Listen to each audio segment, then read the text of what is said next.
And for today's video guys, mag-create tayo ng kung paano mag-shoot ng cinematic video gamit ang ating iPhone.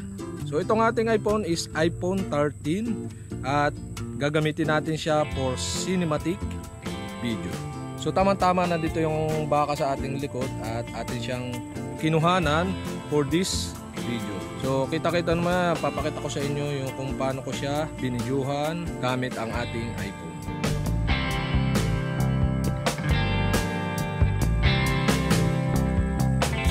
So ang first natin gagawin is set natin ang setting ng ating iPhone 13. Iseset natin siya into 4K 60 frame per seconds or 60 fps. Tamang-tama yan, nandito yung baka sa ating likuran at yan ang ating unang gagawa ng video gamit ang ating iPhone.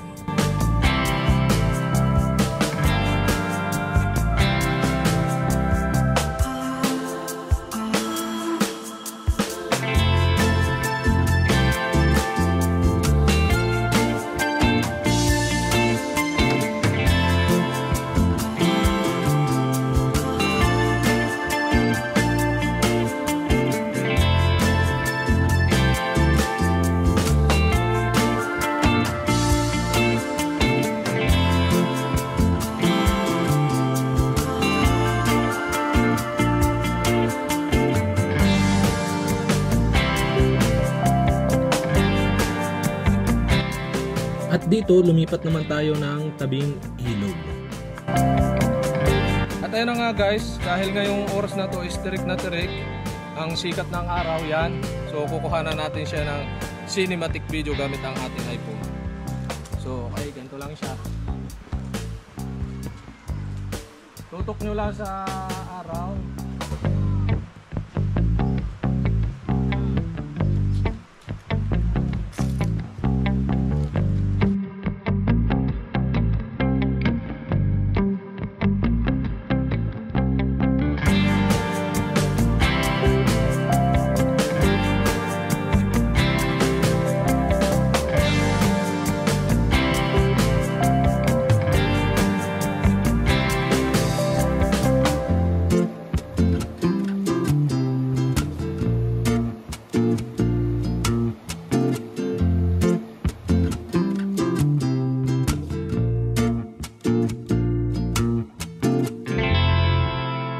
Guys, kinuha na natin yung view ng mga butterfly, baka, orkaw, tapos dito naman sa ilog. Tapos yung mga view dito sa ilog, yung lagaslas, saka yung batuhan na yan ang ganda ng view.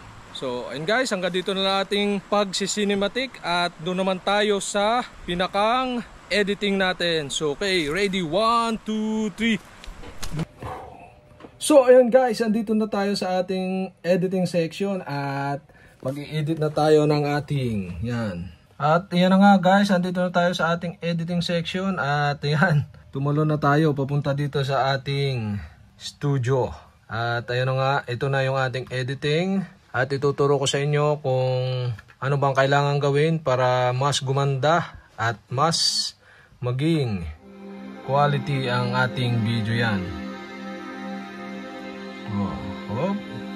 Yan guys, kita nyo mas steady at yan, mas steady at maganda yung ating kinalabasan ng video.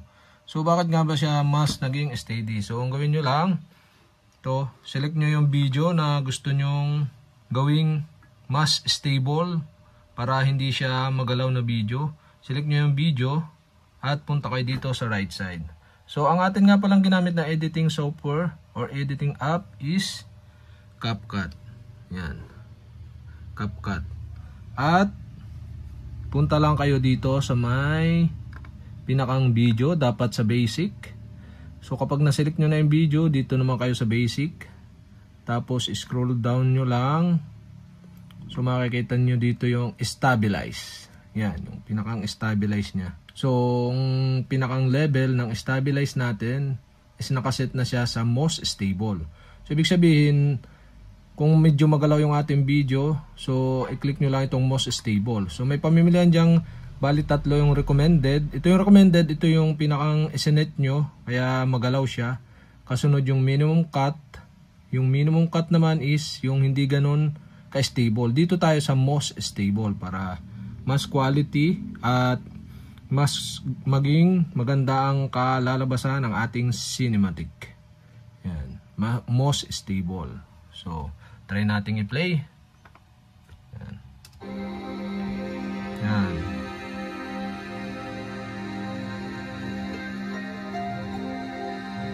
Stable na guys, kaysa doon sa original video.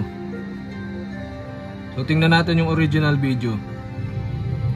Ito yung original video guys. Yan.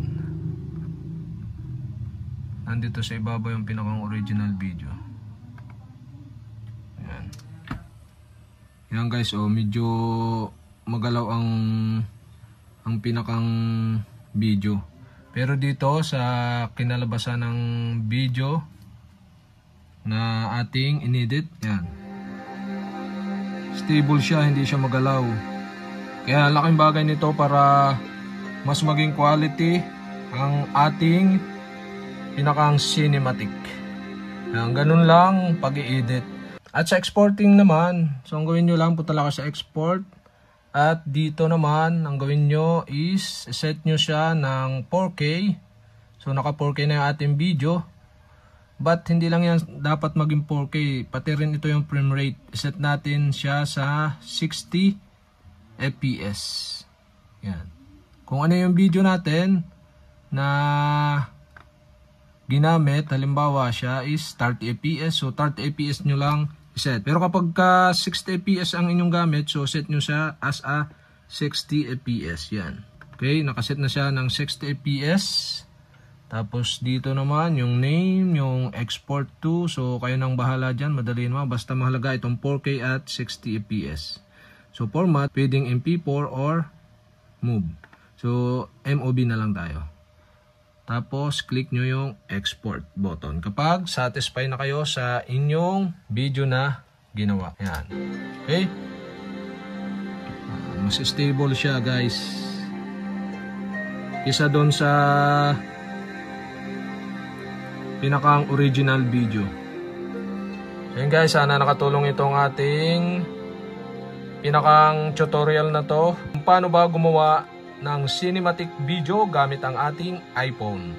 At huwag niyong kalimutang i-subscribe at i-click ang notification bell para updated kayo sa mga vlog like this guys. And okay, thanks for watching.